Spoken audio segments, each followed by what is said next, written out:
You ever notice something so small, so insignificant, that your brain tells you to ignore it, but your gut says otherwise? That was me, standing in the kitchen, watching through the blinds as my wife stepped out of her trainer's car. She was smiling, leaning in just a little too close, and as he drove off, I realized something. I wasn't paranoid. I was right. For the past 8 years, I thought I had a solid marriage. Emma and I met in our early 20s, fell in love quickly, and built what seemed like a picture-perfect life. We had the house, the careers, the weekend brunches with friends where everyone envied how in sync we were. She was smart, funny, and independent. Everything I thought I wanted in a lifelong partner. Things had always been good between us, or at least that's what I believed. But over the past few months, something shifted. Emma had always been active, but out of nowhere, she became obsessed with fitness. Early morning runs, late-night gym sessions, meal prepping like she was training for an Olympic event. At first, I admired it. Good for her, right? But then, I started noticing the details. She started dressing differently. More expensive leggings, tighter tops, a sudden interest in makeup before going to the gym. She stopped inviting me to go with her, claiming she needed alone time. She started coming home later and later, saying she had extended workouts, extra sessions, a need to unwind after training. And then came Daniel, her personal trainer. The first time she mentioned him, it was casual. Just a new trainer at the gym helping her with weight training. No big deal. But the more she talked about him, the more I noticed how often his name came up. Daniel said this. Daniel thinks that. Daniel showed me a new routine. And soon, it wasn't just in passing. She would get a text and smirk at her phone. She started laughing at messages she never let me see. And then came the night I saw her get out of his car. She hadn't noticed me standing in the kitchen. I watched through the blinds as she stepped out, her face flushed. Not like she had just worked out, but like she had been somewhere she wasn't supposed to be. He leaned toward her, and for a second, I thought I was about to see everything fall apart right there. But instead, she just smiled, gave him a slow wave, and he drove off. She walked into the house, dropped her gym bag by the door, and kissed me like nothing had happened. Like I was the fool who would never catch on. I should have called her out that night. I should have stopped her the second she walked through that door, gym bag slung over her shoulder, acting like nothing had happened. I should have asked why she was getting dropped off by another man, why she smelled like expensive cologne instead of sweat, why she had that flushed, excited look like she had just finished doing something far more intimate than lifting weights. But I didn't, because I knew better.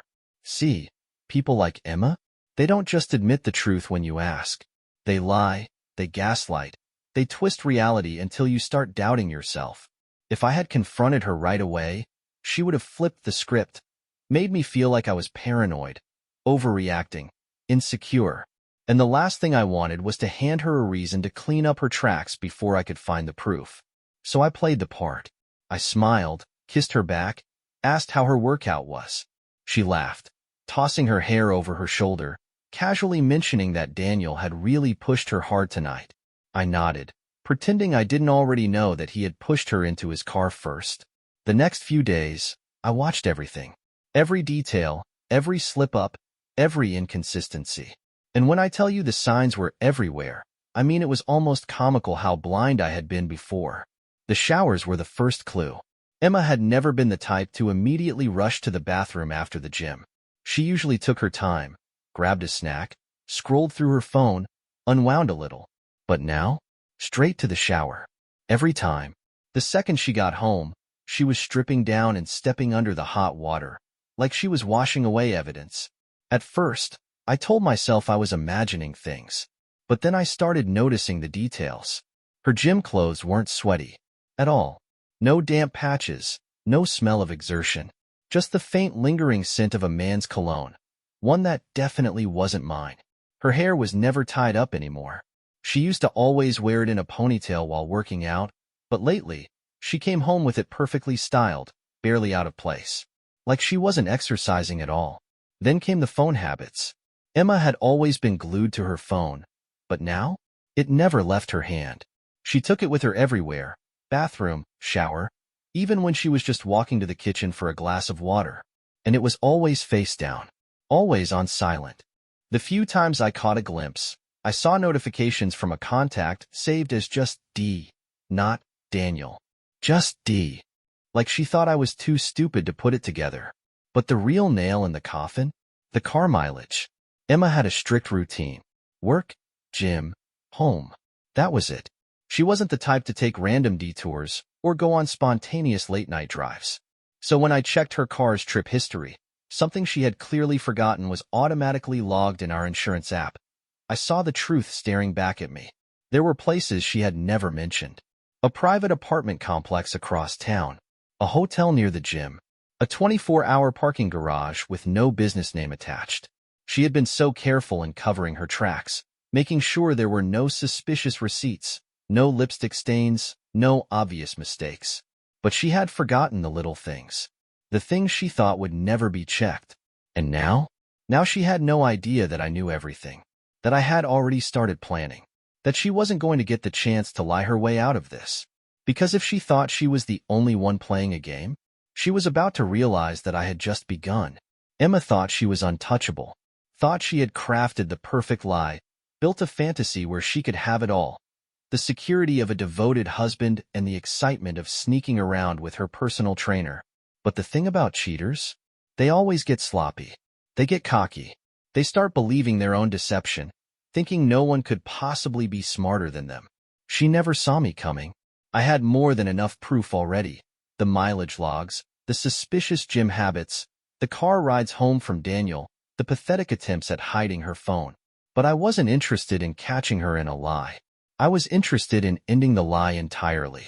And if I was going to do this, I was going to do it right. So I started digging.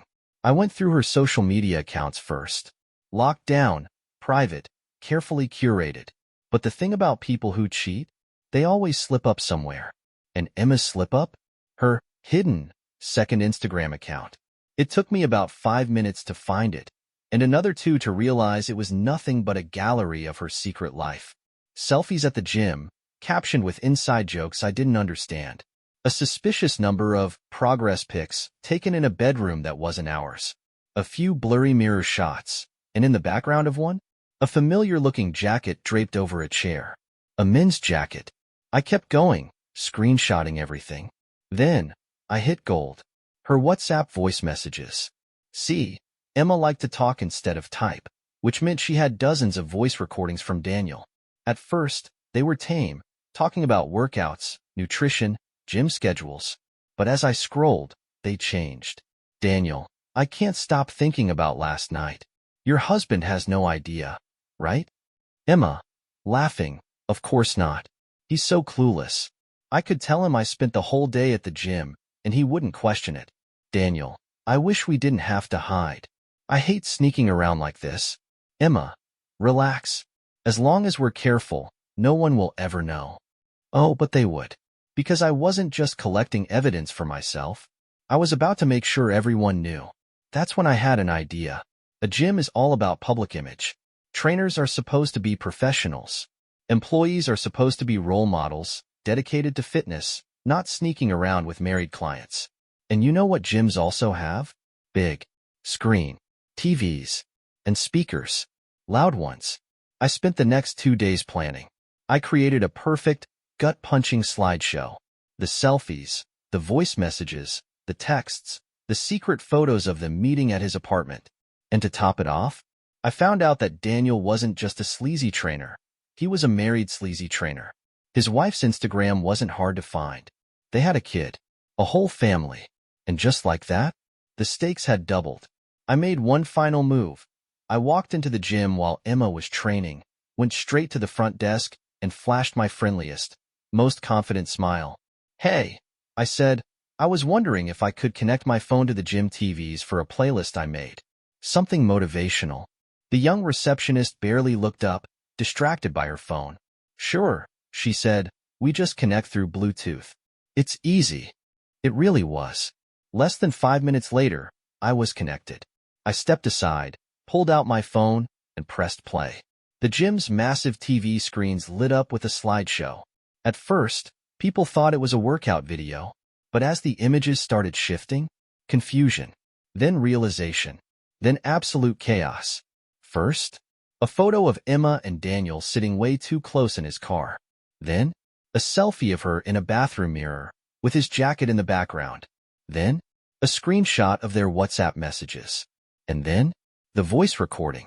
Emma's laughter echoed through the gym speakers, loud and undeniable. He's so clueless. I could tell him I spent the whole day at the gym, and he wouldn't question it.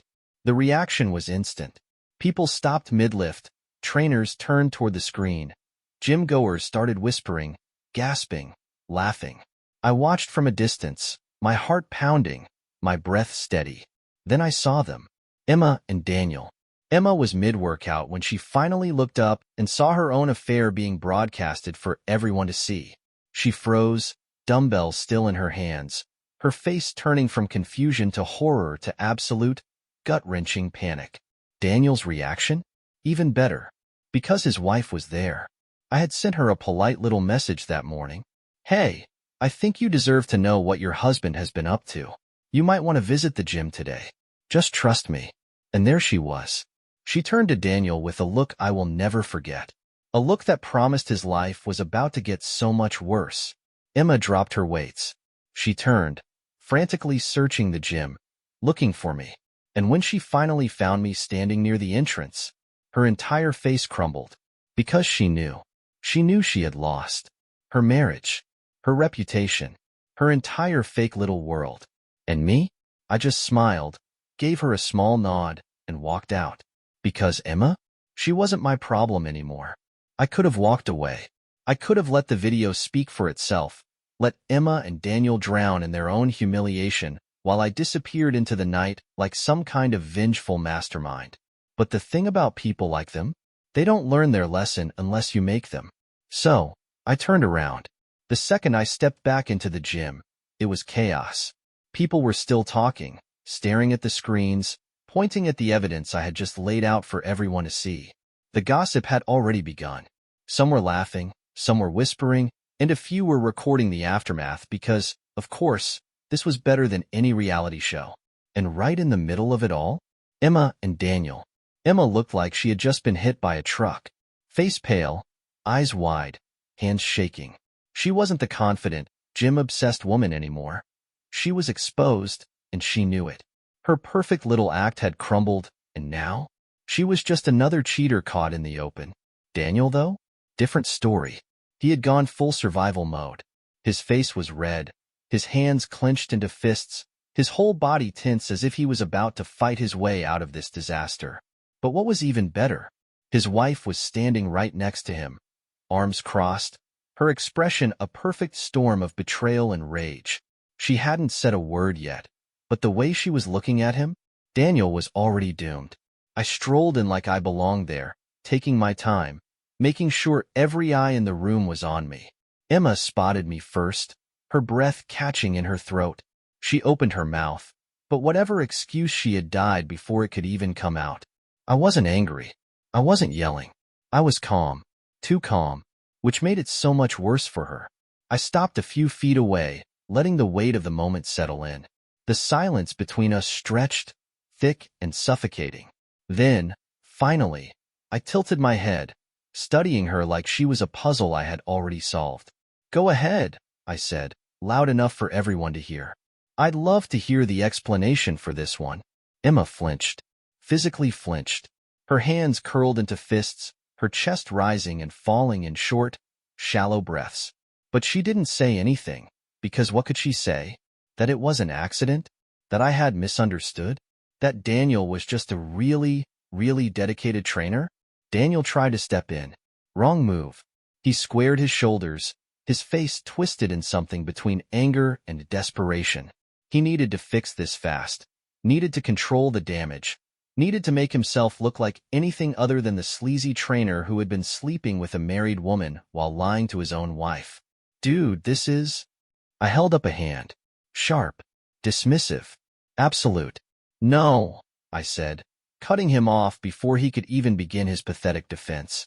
I'm not talking to you. He froze. I turned my gaze back to Emma. She was trembling now.